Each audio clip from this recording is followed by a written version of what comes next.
Neste episódio, vamos voltar às profundezas do tempo para reviver de perto as maiores erupções vulcânicas que ocorreram na superfície do nosso planeta nos últimos 250 milhões de anos. Erupções cataclísmicas, de uma duração, magnitude e violência sem comparação com qualquer uma conhecida na era moderna, cujos locais exatos ao longo do tempo você vê na tela. Claro, desde que essas erupções aconteceram, o mundo mudou profundamente e apagou parte dos seus vestígios. No entanto, mesmo dezenas de milhões de anos de erosão não foram suficientes para eliminá-las completamente. De modo que os acúmulos de lava expelidos por essas erupções colossais ainda hoje cobrem uma parte considerável da superfície do nosso planeta. Cerca de 10% das terras emersas são formadas por estranhas formações que nos mostram empilhamentos monumentais, fluxos de lava que se estendem até onde a vista alcança e que foram chamados de traps. Todas as áreas vermelhas que você vê aparecendo no mapa do nosso planeta são formadas às vezes por vários quilômetros de lava solidificada. Mas a estranheza dessas paisagens só faz justiça parcial à grandiosidade do tipo de vulcanismo que as produziu. Porque, mais uma vez, preciso insistir nisso, nenhuma das erupções sobre as quais vamos falar hoje tem equivalente moderno. Para tentar compreender toda a sua potência, podemos proceder por contraste. A erupção do Laki, cujas paisagens produzidas você vê na imagem e que devastou o sul da Islândia durante 8 meses, no final do século XVIII, é uma das erupções mais violentas que o nosso planeta conheceu nos últimos milênios. Durante essa erupção, responsável pela morte de 20% da população islandesa e pela queda das temperaturas médias globais durante alguns anos, 15 quilômetros cúbicos de lava foram expelidos pelo vulcão. Agora pense que todas as erupções que vamos abordar neste episódio emitiram centenas de milhares, às vezes até milhões, de quilômetros cúbicos de lava. Se o vulcanismo delas era tão desproporcional, era porque tinha natureza diferente. Pois as erupções de magma que formaram essas paisagens de traps são fruto da ascensão, desde as grandes profundezas da Terra, de plumas mantélicas que tiram daí seu imenso poder. Fragilizar a crosta terrestre a ponto de fraturá-la por centenas de quilômetros. Nessas feridas abertas, a energia aprisionada nas profundezas da Terra encontraria um caminho através das fissuras até a superfície, onde quantidades colossais de magma se espalhariam seguindo as redes de falhas produzidas pela pluma. A lava extremamente fluida então jorra ao ar livre, formando uma gigantesca rede de fontes de lava que se espalham sem realmente construir um vulcão, cobrindo superfícies comparáveis às de países inteiros. E essas erupções de outros tempos, que acontecem de forma intermitente durante centenas de milhares de anos, vão então cobrir a superfície fraturada dos continentes e às vezes até do fundo dos oceanos com vários quilômetros de espessura de lava. Dito isso, agora vamos começar nossa viagem por uma erupção que literalmente pesa na balança e que vai dar origem aos traps da Sibéria. Hoje, nessa região do mundo, cerca de 2 milhões de quilômetros quadrados, ou seja, uma área 3 vezes maior que a França, estão cobertos por várias centenas de metros de espessura de lava. Mas o que aparece na superfície é apenas a parte visível e ainda exposta de uma estrutura que originalmente era de 2 a 3 vezes maior, da qual uma grande parte foi desgastada por depósitos posteriores e pela erosão ou permaneceu presa nas profundezas da crosta continental, onde existe uma infraestrutura vulcânica subterrânea monumental. As erupções que deram origem à formação desses traps ocorreram no final do período Permiano, enquanto a Terra era dominada pelo supercontinente. Pangeia, quando uma pluma mantélica vinda das profundezas do planeta perfurou a crosta terrestre no hemisfério norte. Durante quase 4 milhões de anos, nessa região do mundo, fraturas se abrem intermitentemente por centenas de quilômetros, liberando fluxos de lava fluida que se espalham em camadas intermináveis e transformam temporariamente as paisagens em mares de rocha derretida, antes de se fecharem e se abrirem novamente em outra zona de fraqueza. Acredita-se que, nas fases de intensa atividade, concentradas em centenas de milhares de anos, O volume de magma expelido pelas falhas abertas podia ser dezenas de vezes superior ao emitido, em média, a cada ano, por todos os vulcões atualmente ativos na Terra reunidos. Depois, gradualmente, a pluma que perfurou o continente se deslocou e enfraqueceu, e após 4 milhões de anos de atividades vulcânicas, o parêntese infernal se fechou. Quando essas erupções chegam ao fim, há 248 milhões de anos, elas deixam para trás uma superfície comparável à da Europa, coberta por quase 1 quilômetro de espessura de lava, assim como um planeta exaurido e asfixiado. Pois as erupções na superfície, assim como a circulação em profundidade da lava através de depósitos sedimentares ricos em matéria orgânica, provocaram a liberação massiva de elementos químicos tóxicos e de efeito estufa. As quantidades colossais de CO2 e metano injetadas na atmosfera fizeram a temperatura média global subir vários graus, enquanto, paralelamente, os níveis de oxigênio dissolvido nos oceanos despencam e chuvas ácidas lavam e envenenam os solos, resultando em um colapso biológico em escala planetária. No final, as erupções que deram origem aos traps da Sibéria não formaram apenas espessos platôs basálticos de vários quilômetros em alguns lugares, mas também são responsáveis pela maior extinção em massa da história do nosso planeta, durante a qual estima-se que 96% das espécies marinhas e 70% das espécies terrestres desapareceram. Quase 50 milhões de anos depois, a vários milhares de quilômetros dali, outro evento vulcânico continental de proporções colossais começa. Em menos de 1 milhão de anos, ou seja, um intervalo de tempo relativamente curto em relação à idade da Terra, de 5 a 6 milhões de quilômetros quadrados do interior da Pangeia são cobertos por várias centenas de metros de espessura de lava. O surgimento dessas erupções dantescas, que ocorreram no final do Triássico, há cerca de 201 milhões de anos, está ligado à ascensão de um pluma mantélica que, no centro do supercontinente, tenta abrir um novo oceano ali.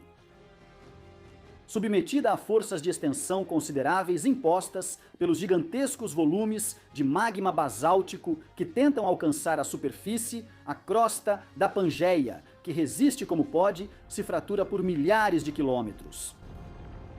Ao longo desse rift embrionário, parte do magma incandescente consegue abrir caminho até a superfície através das fissuras que se formam, liberando fluxos de lava basáltica ultrafluida que preenchem o relevo. Enquanto em profundidade, as lavas intrusivas que se espalham pela crosta cozinham os sedimentos ricos em matéria orgânica e transformam as rochas profundas em destilarias gigantes de gases de efeito estufa.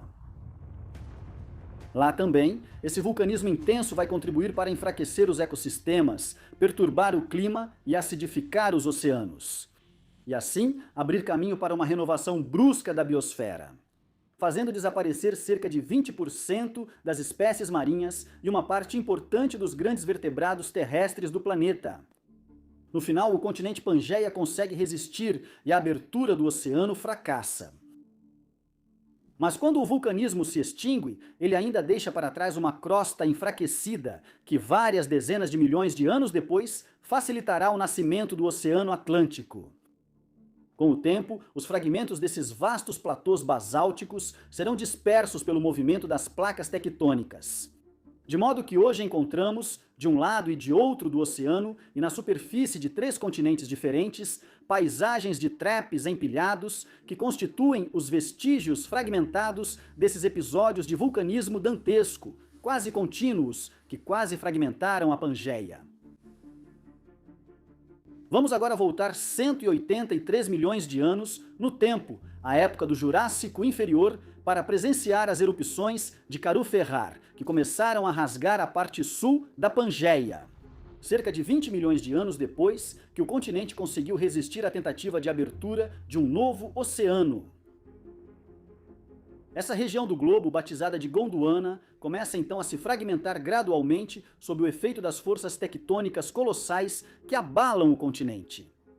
E uma nova intrusão magmática vai aproveitar essa nova zona de fraqueza na crosta terrestre para alcançar a superfície.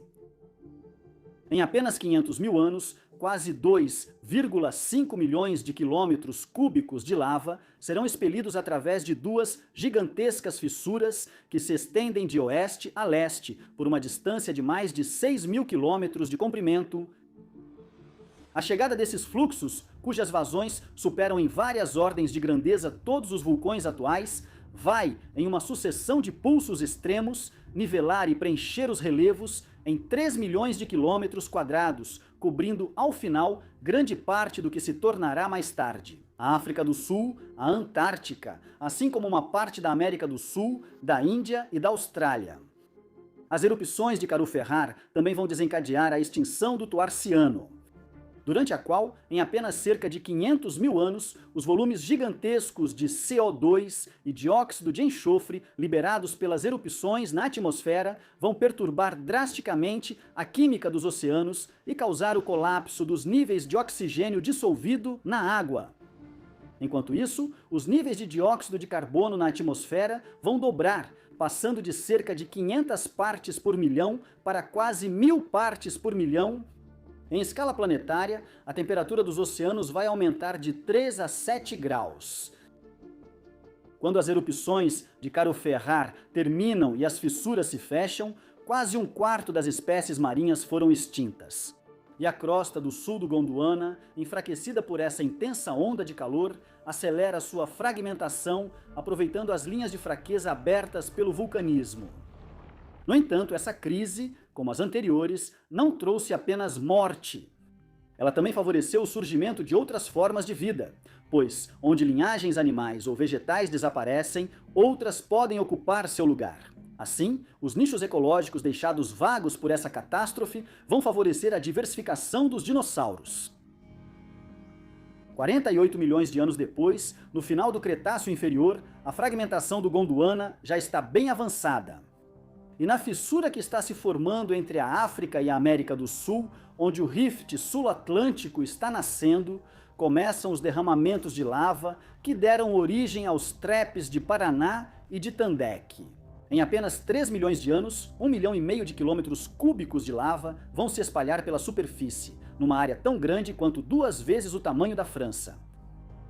Ainda hoje, encontramos dos dois lados do Atlântico, no sul do Brasil e no noroeste da Namíbia, rochas idênticas produzidas durante a mesma catástrofe vulcânica. Não vou me alongar sobre esse derramamento, pois o próximo é gigantesco, o maior já descoberto na Terra. E estranhamente, esse não aconteceu ao ar livre, mas sim sob a superfície das ondas. Hoje, ao nordeste da Nova Guiné, repousa um monstro vulcânico submarino, o platô Jontong Java, que nada mais é do que o que restou da maior erupção vulcânica em volume, que deixou marcas na superfície da Terra nos últimos 600 milhões de anos. O platô de Jontong Java surgiu no Pacífico Ocidental, no Cretáceo Inferior, há cerca de 120 milhões de anos, quando uma pluma mantélica extremamente poderosa atravessa a crosta oceânica e deposita 40 milhões de quilômetros cúbicos de magma no fundo do mar. Um volume absolutamente insano, quase 10 vezes maior do que o liberado pelas erupções já dantescas que deram origem aos trapes da Sibéria. Para expelir um volume tão grande de lava, foi necessário que o derramamento magmático liberasse tanto magma quanto as erupções do Laki, e isso sem interrupção durante quase 3 milhões de anos. Originalmente, o planalto de Jontong Java provavelmente era tão extenso quanto o Alasca. Ele possivelmente ultrapassou a superfície em alguns pontos, mas a lava acumulada desmoronou sob seu peso. Porque à medida que as camadas de magma se acumulam na superfície, a crosta oceânica cede por baixo. Hoje, os dados sísmicos nos mostram que esse platô é formado por 26 quilômetros de camadas de lava solidificada, empilhadas, o que é quase 5 vezes mais espesso do que a crosta oceânica sobre a qual a estrutura repousa. É justamente essa massa imponente que permitiu, em parte, que esse gigante de pedra deitado sob os mares não fosse rapidamente reciclado pela tectônica das placas oceânicas, como normalmente acontece com as estruturas geológicas que se formam nos oceanos. De fato, o Ontonguejava, que se estende profundamente na crosta em movimento, é difícil de deslocar, e o movimento das placas tectônicas tem muita dificuldade para fazê-lo deslizar. Até as zonas de subducção, onde a crosta oceânica afunda sob as dos continentes.